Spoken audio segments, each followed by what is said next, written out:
Powered by the Montana Television Network. Montana This Morning continues on Montana's News Leader. Holiday bells are ringing across the world, but so are the alarm bells on Wall Street.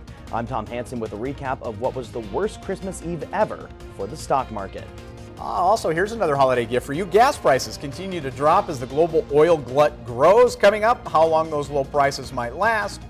I recommend not holding your breath for very long. We'll have that story in a moment. It does seem like a little bit of a Christmas miracle seeing some of those prices drop. That's for sure, which has been really nice.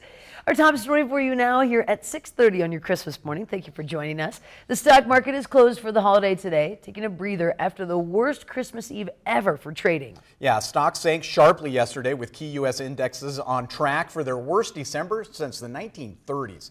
CBS's Tom Hansen has more. The closing bell marked a not-so-jolly Christmas Eve for Wall Street, with the Dow dropping more than 650 points, hitting its lowest level of the year, and the S&P 500 on track for its worst December ever. Amid turmoil in Washington from a partial government shutdown and trade wars, the president took a swing at the Federal Reserve on Twitter, saying, "The only problem our economy has is the Fed. They don't have a feel for the market. They don't understand necessary trade wars." Just last week, the Fed announced it would hike interest rates for the fourth time this year. The projections of committee participants released today show growth continuing at healthy levels. Senate Minority Leader Chuck Schumer and House Minority Leader Nancy Pelosi took issue with the president's criticism of the Fed. They released a joint statement shortly after the markets closed that read, "It's Christmas Eve and the president is plunging the country into chaos. The stock market is tanking and the president is waging a personal war on the Federal Reserve after he just fired the Secretary of Defense." Wall Street's nosedive officially took us into a bear market, where stocks see a 20% or more decline from a recent high. Tom Hansen, CBS News, New York. Now, yesterday, Treasury Secretary Steve Mnuchin convened a call with the President's Working Group on Financial Markets. The so-called Plunge Protection Team includes the Chairman of the Federal Reserve and top market and business regulators. So something that the White House and the nation's capital dealing with is how we're going to turn this around a little bit. Right, especially for the new year. Absolutely true. No doubt about it. Yep. Carson joins us now.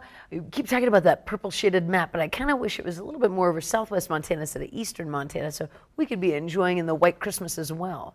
But well, I mean, we had a little bit of snow yesterday. I mean, remember, we got a dose of that, and I mean, in southwest Montana and even western Montana, we will see a little bit of snow today. It's just not going to be as much as what we're going to see in southeastern Montana, near Billings, along I-90 heading to the south and I-94 heading to the east. 2 to 4 inches will be possible, which with those reduced visibilities, gonna cause some travel impacts. Cameras around Montana, temperatures are in the teens and 20s, but you notice some of those screens there, visibility's low, especially along I-90 from Butte out to Miles City and along the High Line. We do, in some cases, have visibilities under a half mile, and that can be expected through the next couple of hours. Highs in the 20s and 30s today. We'll highlight more of that winter storm that will be arriving tonight and tomorrow. We'll have more details coming up on Montana This Morning.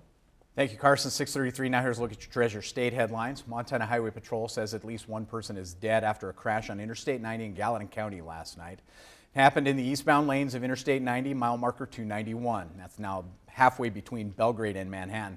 Crash first reported just after 11 o'clock last night. Details of the incident not yet available, but watch our websites for more updated information. And the Montana Highway Patrol is asking for the public's help after arresting a person for drunk driving over the weekend. Trooper Mike Jensen is asking for witnesses to the incident, which happened on Frontage Road between Great Falls and Vaughan, and then continued north to Dutton.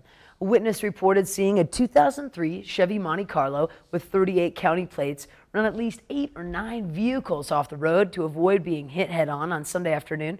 This was between about 2:30 and 3.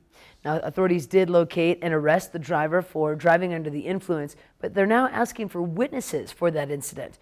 Anyone with information is asked to contact Montana Highway Patrol Trooper Mike Jensen at 406-600-1118. Jensen adds the serious accident was avoided thanks to witnesses who did follow the impaired driver from Great Falls to Teton County. In other headlines, a stolen pickup abandoned in the Yellowstone River on Colson Park on Sunday night. Billings police responded to the call just after 8 o'clock. The truck found partially submerged in the river at the Colson boat ramp, but no one was inside. Police continue to investigate a rash of vehicle thefts in the Billings area. In just the past 4 weeks, there have been 67 vehicle thefts reported to the Billings Police Department. And Americans are paying less to fill up their vehicles this holiday season as prices continue to drop at the gas pump. Gasoline prices in Montana have drastically dipped, falling more than 8 cents per gallon just in the past week, averaging $2.51 a gallon now. Now, according to Gas Buddy, a gasoline price tracker app, the national average has fallen nearly 6 cents a gallon. CBS reports that the oil market has been in a slump amid rising stockpiles of U.S. crude and thoughts of slowing global growth and softer demand for the commodity. Gas prices generally track the price of oil, but lag 1 to 3 weeks. Now, the Organization of Petroleum Exporting Countries, or OPEC, discussed the reduction in crude oil production in early December, and that reduction could raise gas prices in the future. Also, during the government shutdown, avalanche centers across the United States have been granted an exemption to stay open. In past shutdowns, the centers have always stayed open because it's considered essential for public safety. Here in Montana, daily avalanche advisories will still be posted, and the Gallatin National Forest Avalanche Center employees are going to continue to go into the field to keep everyone up to date on conditions. With the snowpack that we have, it's really important for people to stay up on what is happening with the snow, because especially now over the holidays, we have people coming from all over the country, coming to southwest Montana. They're getting out in the backcountry snowmobiling and skiing, and it's really important for them to get good, relevant information about the snow so they can stay safe. Now, Chabot wants to remind everyone to be careful while enjoying the outdoors and to check the avalanche advisory that is posted every day by 7:30 in the morning. In other news, Montana health officials are reporting the second influenza-related death of the season. According to the Department of Public Health and Human Services weekly flu report, to date there have been 92 confirmed cases. 13 hospitalizations have also been reported so far due to the flu. There have also been 2 deaths. The most recent death was an adult over the age of 65. Emergency room visits for flu-like illnesses increased slightly over the week ending December 15th, but flu activity remained low. Missoula, Lewis and Clark, and Cascade counties have all seen the highest number of cases. And the price of a single-family home is on the rise in Gallatin County's hot real estate market. According to the Gallatin Association of Realtors, the number of listings was up 20% from last November, but actual home sales were down 6%. Median sale price of a home jumped a whopping 14% from last November and now sits at close to $430,000. $430,000. Wow. That's the median. That's the median for a little house. That's correct. That's right. Now, this is a pretty fun story for you here. While there wasn't any snow on the ground, the holiday spirit was in the air as crowds poured into the City Bar in Great Falls earlier this month during the Christmas stroll. MTN's Keely Van Middendorp has more on a homemade drink that's become a Christmas tradition for many in the Treasure State, and we have that in this week's Montana Made. Wait, whoa. Okay. I got some right here that are booze. Those at the City Bar say the weeks leading up to Christmas are all about spreading cheer through their homemade Tom and Jerry drink recipe. I got 4 on this side. The bar's Christmas time cocktail has become a holiday staple for patrons from all corners of the state. Can't beat them. They're best in town. They're delicious. We only have Tom and Jerry's at the City Bar. It keeps you warm inside and out. Originally from the Wolf Bakery, the drink is created from a secret recipe kept in the family for over 50 years. I know you can buy the batter in grocery stores, but this is sweeter, I think because the special ingredient is love. Love, along with 20,000 Montana eggs, 2,400 pounds of sugar, and a heavy heaping of special ingredient makes enough batter for thirsty patrons every winter.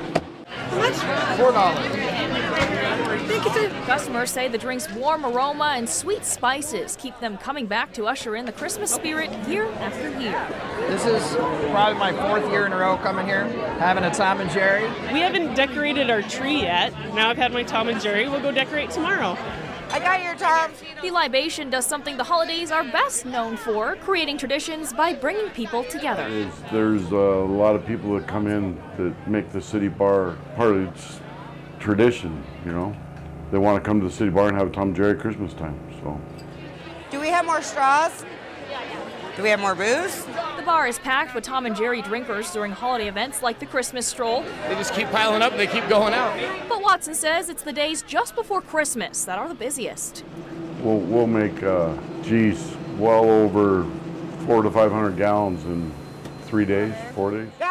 Staff say the Christmas chaos is always a welcome flurry of activity around Yuletide and always welcome new patrons in to try a sip. That's good. Reporting in Great Falls, Keely Van Middendorp, MTN News.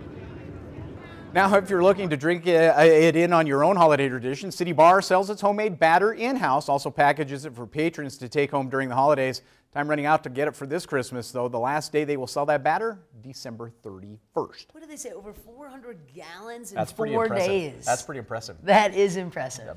That's 200 gallons for Tom and 200 for Jerry. That's a lot. That's a busy time. And the secret ingredient is love. I Yeah, love we that. know I what the love secret that. ingredient, that's it. It is 6:40 here on your Christmas morning. Thank you so much for joining us. It is time for a quick break. In a moment, we head to the West Bank, where for the first time in 5 decades, cameras have been granted access to 2 churches in the Jordan Valley around the baptism site of Jesus Christ. But first, here's what's coming up at 7 o'clock on CBS This Morning. Coming up, the latest on the government shutdown that's affecting 800,000 federal workers over the holidays. Plus, the inspiring women we met this year in our Profiles in Service series, how they broke barriers and made history. Coming up on CBS This Morning.